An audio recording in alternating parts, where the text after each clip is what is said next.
မိခင်ကလေးအသင်းအောင်ပြတဲ့ရန်ကုန်နိုင်တဲ့အသင်းကိုငှားစာချုပ်နဲ့ပြန်လည်ရောက်ရှိလာခဲ့တဲ့မြန်မာလေဝီးတင်တောင်ပန်သားသမားကြီးမောင်မောင်လွင်ပါဝင်အခြားသောမြန်မာမျိုးသားအသင်းမျိုးသမီးအသင်းနဲ့ပတ်သက်တဲ့အားကစားသတင်းများစွာတို့ကိုစူးစီးတင်ဆက်ပေးသွားတော့မှာဖြစ်ပါတယ်။ဒါကြောင့်ကျွန်တော်ရဲ့ channel လေးကို like and subscribe လုပ်ပြီးအားပေးသွားဖို့လည်းတောင်းဆိုချင်ပါတယ်။မိခင်ကလေးအသင်းဖြစ်တဲ့ရန်ကုန်နိုင်တဲ့အသင်းကိုအငှားနဲ့ကစားဖို့ပြန်လည်ရောက်ရှိလာခဲ့တဲ့မြန်မာလေဝီးတင်မျိုးသားအသင်းတိုက်စစ်မှုကြီးမောင်မောင်လွင်အကြောင်းတင်ဆက်ပေးသွားချင်ပါတယ်။မိသားစုကျမ်းမာရေးအခြေအနေကြောင့်မြန်မာနိုင်ငံကိုပြန်လာပြီးတော့ရန်ကုန်နိုင်တဲ့မှာအငှားနဲ့ကစားဖို့ရွေးချယ်ခဲ့တာဖြစ်တဲ့ဆိုပြီးလဲမောင်မောင်လွင်ကသုံးသပ်ထားခဲ့ပါတယ်။ထိုင်းလီတစ်ကလလန်ဖုံရာရီယာအသင်းရဲ့ကစားသမားကောင်းတူဖြစ်သူတောင်ပန်တိုက်စစ်ကစားသမားဖြစ်ပြီးတော့နှစ်ရှည်စာချုပ်ချုပ်ဆိုထားတဲ့မြန်မာလက်ရွေးစင်ကွင်းလင်တိုက်စစ်ကစားသမားမောင်မောင်လွင်ကတော့မိသားစုကျမ်းမာရေးအခြေအနေကြောင့်မြန်မာနိုင်ငံမှာနေရဖို့အခြေအနေရှိတဲ့အတွက်အသင်းနဲ့ညီနိုင်ပြီးတော့ရန်ကုန်ယူနိုက်တက်အသင်းမှာ9လ5စာချုပ်နဲ့ဝင်ရောက်ပါဝင်ကစားပေးသွားမှာဖြစ်ကြောင်းကြားသိရပါတယ်။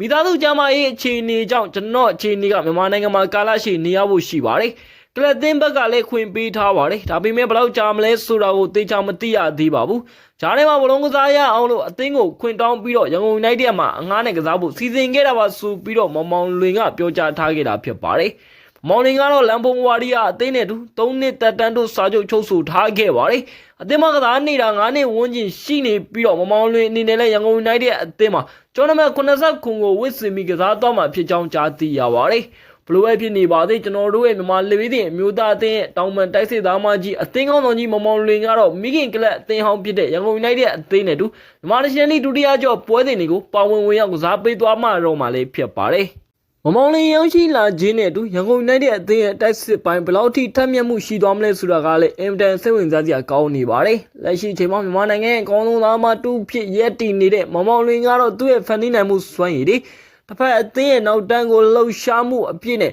ထိုးပေါက်တိုက်စစ်ဆင်မှုတွေဟာပြည်သက်တွေကြားထဲမှာတကယ်ကိုမျက်ဝါးထင်နေမြင်တွေ့ခဲ့ရတဲ့အရာတွေဖြစ်ပါတယ်။လက်ရှိချိန်မှာကတော့မြန်မာနိုင်ငံလိဒုတိယကျော်ပွဲစဉ်တွေမှာအဓိကရှင်မြန်ရမယ့်အသင်းတွေဖြစ်တဲ့ရှမ်းယူနိုက်တက်အစရှိတဲ့အသင်းတွေကိုရန်ကုန်ယူနိုက်တက်အသင်းရဲ့တိုက်စစ်ပိုင်းထက်မြက်မှုနဲ့ဘလို့ပုံစံမျိုးချန်ပီယံဆုကြီးကိုပြန်လည်လူယူသွားမလဲဆိုတာကလည်းတကယ်လေးစိတ်ဝင်စားစရာကောင်းနေပြီဖြစ်ပါတယ်။မောင်မောင်လင်ကတော့ကြံရှိနေတဲ့ကစားရမယ့်9လတာကာလအတွင်းမှာရန်ကုန်ယူနိုက်တက်အသင်းကိုအကောင်းဆုံးကူညီပံ့ပိုးမှုတွေပြုလုပ်သွားပြီးတော့ချန်ပီယံဆုကြီးရရှိနိုင်မှုလည်းအစွမ်းကုန်ကြိုးစားသွားမယ်လို့ပြောကြားထားပါတယ်။လက်ရှိချိန်မှာကတော့လမ်ဘုံဝါရီယာအသင်းဘက်ကလည်းမောင်မောင်လွင်ရဲ့လက်ရှိကိစ္စကိုခွင့်ပြုထားခဲ့တဲ့အတွက်မောင်မောင်လင်အတွက်ကတော့အကောင်းဆုံးပုံစံနဲ့ရန်ကုန်ယူနိုက်တက်အသင်းအတွက်သူ့ရဲ့အသင်းဟောင်းအတွက်ပြန်လည်ပေးဆက်ကစားသွားဖို့အစင်းသင့်ဖြစ်နေပြီလည်းဖြစ်ပါတယ်။မောင်လင်ရဲ့ခြေစွမ်းခြေစားတွေကိုကျွန်တော်တို့အနေနဲ့မြက်ကင်းစိမ့်တွေပေါ်မှာထိုင်းနိုင်ငံမှာသာမြင်တွေ့ခဲ့ရပြီးတော့မြန်မာနိုင်ငံမှာကန်တဲ့ပွဲစဉ်နေမှာတော့မြန်မာမျိုးသားအသင်းကြီးနဲ့အတူပဲမြင်တွေ့ခဲ့ရတာပါ။လက်ရှိချိန်မှာတော့မောင်မောင်လင်ကိုအားပေးတဲ့ပရိသတ်တွေအတွက်ကောမြန်မာအသင်းကြီးကိုအားပေးတဲ့ပရိသတ်တွေအတွက်ကောကျွန်တော်တို့ရဲ့အကောင်းဆုံးသားမတူဖြစ်တဲ့မောင်မောင်လင်ရဲ့ခြေစွမ်းတွေကိုပြန်လည်မြင်တွေ့ရတော့မှလည်းဖြစ်ပါတယ်။မောင်လင်နေနဲ့လည်းရန်ကုန်ယူနိုက်တက်အသင်းနဲ့တူအကောင်းဆုံးခြေစွမ်းပြကစားရင်းနဲ့ပဲသူတို့ဘလို့ပုံစံထိလုပ်ပြနိုင်ပါလေ။ရန်ကုန်ယူနိုက်တက်အသင်းအနေနဲ့လာမဲ့ပွဲစဉ်ဒီမှာရှမ်းယူနိုက်တက်အသင်းကိုကြော်လွန်ပြီးတော့ချန်ပီယံဆုကြီးကိုသိမ်းပိုက်သွားနိုင်မလားဆိုတာကျွန်တော်အားလုံးဆက်လက်ဆောင်မျိုးကြည့်ရှုရအောင်ပါလေဖြစ်ပါတယ်။တူနဲ့တူအမုန်းပွားခြင်းမရှိဘဲနဲ့ချစ်ခမှုအပြည့်နဲ့လမ်းခွဲခဲ့ကြတဲ့ယူဂီတက်ဆူရိုနဲ့မြန်မာလေဝီးစင်မျိုးသမီးအသင်းကြောင်းပြောပြပေးသွားခြင်းပါတယ်။ဂျပန်နီးပြကြီးယူဂီတက်ဆူရိုဆိုရင်တော့ကျွန်တော်တို့မြန်မာပြည်သက်တွေကောင်းကောင်းသိရှိပြီးသားနီးပြကြီးဖြစ်မှာပါ။နီဂိုဖိတ်ကိုဖလားပြိုင်မွဲမှာ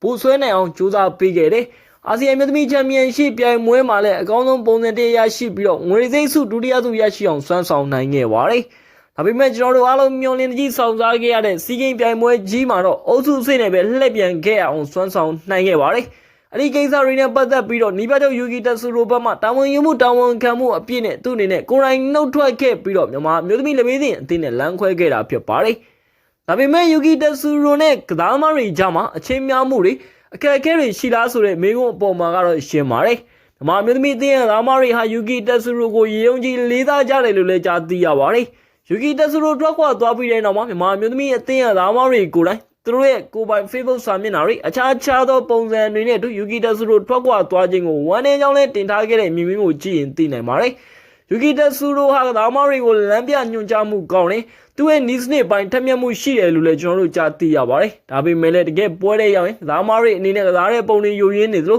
ုဒီပြချုပ်ရဲ့အားနည်းချက်တချို့ကိုလည်းမြင်တွေ့ခဲ့ရပါတယ်။ဒါကြောင့်လည်းလက်ရှိချိန်မှာယူဂီတက်ဆူရိုဘက်ကတော့သူ့အနေနဲ့တာဝန်ယူမှုတာဝန်ခံမှုအပြည့်ရှိခဲ့ပြီးတော့မြန်မာမျိုးသမီးလေဝေးစဉ်အသင်းနဲ့တူစီကိန်းပြိုင်ပွဲကြီးကနေထွက်ခွာသွားပြီးချက်ချင်းဆိုသလိုနှုတ်ထွက်ခွင့်တောင်းခဲ့တာဖြစ်ပါတယ်။ မြန်မာမျိုးသမီးလူမျိုးစဉ်အသင်းနဲ့အတူလမ်းခွဲသွားခဲ့ပြီးတဲ့နောက်ပိုင်းမှာနီးပြချုပ်ယူကီတက်ဆူရိုကမြန်မာမျိုးသမီးလူမျိုးစဉ်အသင်းဘက်ကိုအခုလိုမျိုးဆူတောင်းပြောဆိုမှုတွေပြုလုပ်သွားခဲ့ပါတယ်။လာမယ့်နာဂတ်မှာပုံမတောက်ပတဲ့ဒါမှစူပွဲမှုအင်အားတောင်တင်းတဲ့ပုံစံတက်တဲ့မြန်မာမျိုးသမီးအသင်းကိုပြန်လည်မြင်တွေ့ခြင်းပါတယ်။ကျွန်တော်အနေနဲ့ကျွန်တော်ရဲ့အမားတွေကတဆင့်လက်ရှိပြိုင်ပွဲကနေထွက်ခွာခဲ့ရတဲ့အတွက်ကျွန်တော်ရဲ့တာဝန်ယူမှုတာဝန်ခံမှုအပြည့်ရှိတဲ့စိတ်ဓာတ်နဲ့အတူကျွန်တော်မြန်မာလူမျိုးစဉ်မျိုးသမီးအသင်းကနှုတ်ထွက်ပြီးဖြစ်ပါတယ်။ဒါကြောင့်လာမယ့်နာဂတ်မှာတောက်ပတဲ့အသင်းတစ်သင်းအောင်မြင်မှုအများဆုံးရရှိနိုင်တဲ့အသင်းတစ်သင်းစူပလာတွေမြောင်များစွာကံမြောင်းနိုင်တဲ့အသင်းတစ်သင်းဖြစ်ပါစေဆိုပြီးလည်းမြန်မာလူမျိုးစဉ်မျိုးသမီးအသင်းကိုဆူတောင်းထားပေးခဲ့ပါတယ်။လက်ရှိမြင်ကွင်းမှာတော့မြန်မာမျိုးသမီးတွေပြိုင်ပွဲအတွင်းမှာကစားနေတဲ့သားမလေးတွေထဲမှာလူငယ်ချစ်တဲ့မျိုးသမီးသားမလေးတွေကိုသူမြင်တွေ့ရပါတယ်။လာမယ့်တက်လာမယ့်နီးပြအစင်ဆက်လက်ကောင်းမွန်တဲ့သားမတွေကိုရွေးချယ်ရင်းနဲ့အကောင်းဆုံးသားကွက်တစ်ခုနဲ့ကိုယ်ပိုင်ကစားဟန်တစ်ခုတိစောက်နိုင်ပါသည်ဆိုပြီးလဲဆူတောင်းပေးထားခဲ့ပါတယ်။ပရိသတ်တွေရဲ့အမြင်တချို့ကိုလည်းတင်ဆက်ပေးသွားခြင်းပါတယ်။ပရိသတ်တို့ကယူကီတက်ဆူရိုထွက်ခွာသွားခြင်းအပေါ်မှာဒါဟာတော့ကစားမရောနီးပြရောမှားတဲ့ကိစ္စဖြစ်ပါတယ်။ဘလူးမှအပြစ်ပုံချခြင်းမရှိဘဲနဲ့တယောက်နဲ့တယောက်နားလည်မှုအပြည့်နဲ့ရှေ့ဆက်မယ်ဆိုရင်တော့ပုံမကောင်းမှမှာဖြစ်ပါတယ်။ဘာလို့အဲ့လိုသုံးသက်ရလဲဆိုတဲ့မိကုန်းပေါ်မှာပရိသတ်ဦးကအခုလိုမျိုးပြန်လည်ပြောကြားခဲ့ပါတယ်။ဒါကတော့ရှင်းပါတယ်။နီးပြချုပ်ယူကီတက်ဆူရိုကလက်ရှိအချိန်မှာသူ့အနေနဲ့အောင်မြင်မှုကြီးကြီးမားမားရရှိအောင်စွမ်းဆောင်နိုင်ခြင်းမရှိပေမဲ့ကစားမတွေနဲ့တအားဇာတာဖြစ်အောင်သူလှုပ်ဆောင်နိုင်ခဲ့တယ်။တချို့သောပွဲတွေမှာနိုင်မွေးတွေပေါ်ဆောင်နိုင်ခဲ့တယ်။ကျွန်တော်တို့မထင်မှတ်ထားတဲ့ပွဲတွေမှာလည်းအကောင်းဆုံးပုံစံတွေရရှိအောင်စွမ်းဆောင်နိုင်ခဲ့တာကြောင့်ဖြစ်တဲ့ဆိုပြီးလဲတုံ့တက်ခဲ့ပါတယ်။ပရိသတ်ချိုးကတော့အကောင်းဆုံးမြင်ကွင်းတရက်နဲ့ပဲယူကီတက်ဆူရိုကိုထုတ်ခွာခြင်းနဲ့ပရိသတ်တွေရှိခဲ့သလိုယူကီတက်ဆူရိုကိုမြန်မာလူမျိုးတွေမျိုးသမီးအသင်းနီးပြချုပ်ဖြစ်ဆက်ထားခြင်းနဲ့ပရိသတ်တွေမြောက်များစွာရှိနေခဲ့ခြင်းကိုလည်းမြင်တွေ့ရပါတယ်။လက်ရှိချိန်မှာကတော့မြန်မာလူမျိုးတွေမျိုးသမီးအသင်းရဲ့လစ်လက်နေတဲ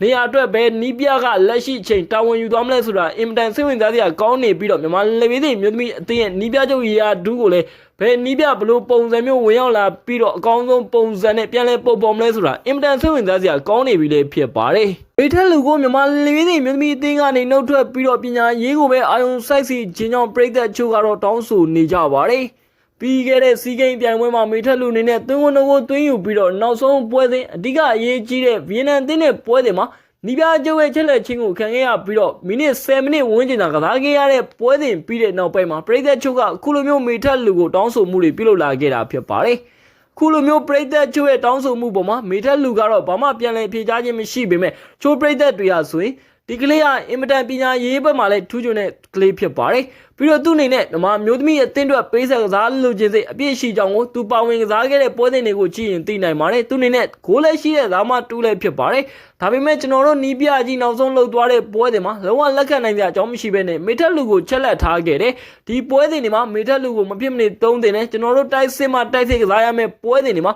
မေထက်လူရဲ့သွင်းကိုတွေလိုအပ်ပါတယ်ဆိုပြီးလဲပြည်သက်ချိုးကပြောဆိုထားခဲ့ပါတယ်။ဒါကြောင့်မေထက်လူကိုအားပေးနေတဲ့ပြည်သက်ချိုးကတော့မေထက်လူအနေနဲ့မြန်မာမျိုးသမီးလူမျိုးစဉ်အသင်းကနေနားယူပြီးတော့လက်ရှိအချိန်ပညာရေးကိုပဲအာရုံစိုက်စီခြင်းပါတယ်မေထက်လူအနေနဲ့လည်းပညာရေးဘက်မှာအကောင်းဆုံးပြုလုပ်ရင်းနဲ့အခြားသောတောက်ပတဲ့အနာဂတ်ကိုဖန်တီးနိုင်မှာဖြစ်တယ်ဆိုပြီးလဲပြည်သက်တွေကသုံးသပ်ထားပါတယ်လက်ရှိချိန်မှာကတော့မေထက်လူဟာရန်ကုန်မြို့ထဲကိုရောက်ရှိနေပြီးတော့အနိုင်ယူမှုတွေပြုလုပ်နေပါတယ်မကြာမီချိန်တွင်းမှာသူ့အနေနဲ့ကြောင်းကိစ္စတွေနဲ့ပတ်သက်ပြီးတော့နိုင်ငံခြားကိုပြန်လည်ထွက်ခွာသွားမှာဖြစ်ပြီးတော့မြန်မာမျိုးသမီးအသင်းပြည်သက်တွေကိုလည်းနှုတ်ဆက်ခွဲခွာသွားတော့မှာဖြစ်ပါတယ်မြန်မာလူမျိုးတွေမျိုးသားယူ22အသင်းနဲ့မြန်မာလူမျိုးတွေမျိုးသမီးအသင်းကြီးတို့ကတော့စီးကိန်းပြိုင်ပွဲကနေပူပူနွေ့နွေ့ထွက်ခွာထားရပြီဖြစ်ပါတယ်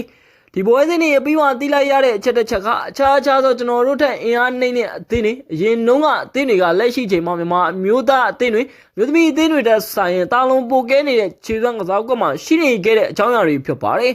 ဒါတွေကိုအမြန်ဆုံးပြင်ဆင်ပြီးတော့လာမယ့်စီးကိန်းပြိုင်ပွဲတွေမှာကျွန်တော်တို့အနေနဲ့ဒီလိုမျိုးအုပ်စုချက်တွေနဲ့ကြားရောက်သွားခဲ့မယ်ဒီလိုမျိုးဂျင်းနဲ့ချက်တဲ့ကြားရောက်ခဲ့တဲ့အုပ်စုတွေကနေဘလို့ရုံးထွက်ပြမလဲဆိုတော့ကိုအစွမ်းကုန်ကြိုးစားပြဖို့လည်းလိုအပ်နေတာဖြစ်ပါတယ်။မြန်မာမျိုးသမီးလူမျိုးတွေအသင်းနေတဲ့သူတို့အနေနဲ့ဖိလစ်ပိုင်အစရှိတဲ့အသင်းတွေဗီယက်နမ်အသင်းကောင်းဆုံးပုံစံရှိနေတဲ့အသင်းတွေနဲ့ရင်ဆိုင်ခဲ့ရတဲ့ဆိုပေမဲ့လည်းအကောင်းဆုံး6မှတ်တိတိစုဆောင်းနိုင်ခဲ့ပြီးတော့နိုင်မွေးနှစ်ပွဲပေါ်ဆောင်နိုင်ခဲ့ပါတယ်။ဒါပေမဲ့လည်းအရေးကြီးတဲ့ဆုံးဖြတ်ပွဲစဉ်ဗီယက်နမ်လုံးအသင်းနဲ့ရှင်ပြန်ရမယ့်ပွဲစဉ်မှာကြတော့အနေငယ်ခြေစွမ်းခြေစားသွားကွာနေပြီးတော့ရှုံးနေခြင်းဆိုတဲ့ရလဒ်နဲ့ရင်ဆိုင်ခဲ့ရပြီးတော့ပြိုင်ပွဲကနေထွက်ခွာခဲ့ရပါတယ်ပြီးတော့မြန်မာမျိုးသားယူ22အသင်းဆိုရင်လေ့ကျင့်ချိန်မြောက်များစွာရရှိထားခဲ့ပေမဲ့တကယ်ရှင်ပြန်ကစားရတဲ့အခြေအနေမှာဆိုရင်ဖိလစ်ပိုင်လုံးကျွန်တော်တို့နိုင်နေကြအသင်းမျိုးကိုတော့နိုင်မွေးရရှိဖို့တော်တော်လေးခဲရင်သွားခဲ့ပြီဖြစ်ပါတယ် ဒါကြောင့်မြန်မာလေပြီးသည့်မျိုးသားအသင်းတွေမျိုးသမီးအသင်းတွေအနေနဲ့စီကင်ပြိုင်ပွဲကြီးအခြားသောပြိုင်ပွဲတွေမှာဝင်ရောက်ရှင်ပြိုင်နိုင်မှုအသေးစိတ်ပြင်ဆင်မှုတွေနဲ့ကစားကွက်အခင်းချင်းကိုပိုင်ကစားဟန်အခင်းချင်းတစ်ခုခုရှိဖို့တော့လိုအပ်နေပြီဖြစ်ပါတယ်။နောက်လာမယ့်ပွဲစဉ်တွေမှာအကောင်းဆုံးအခြားသောအသင်းတွေကိုရင်ဆိုင်နိုင်မှုအနေနဲ့မြန်မာလေပြီးသည့်မျိုးသားမျိုးသမီးအသင်းတွေအနေနဲ့အစွမ်းကုန်ပြင်ဆင်ပြုပြင်ပြောင်းလဲမှုတွေပြုလုပ်ဖို့လိုအပ်ပါတယ်ဆိုကြောင်းနဲ့ဒီထက်ကောင်းမွန်တဲ့ပုံစံတစ်ရက်နဲ့အတူလာမယ့်ပြိုင်ပွဲတွေမှာပြန်လည်တွေ့ကြမှာကြောင့်ဒီနေရာကနေပဲတိုက်တွန်းအကြံပြုလိုက်ချင်ပါတယ်။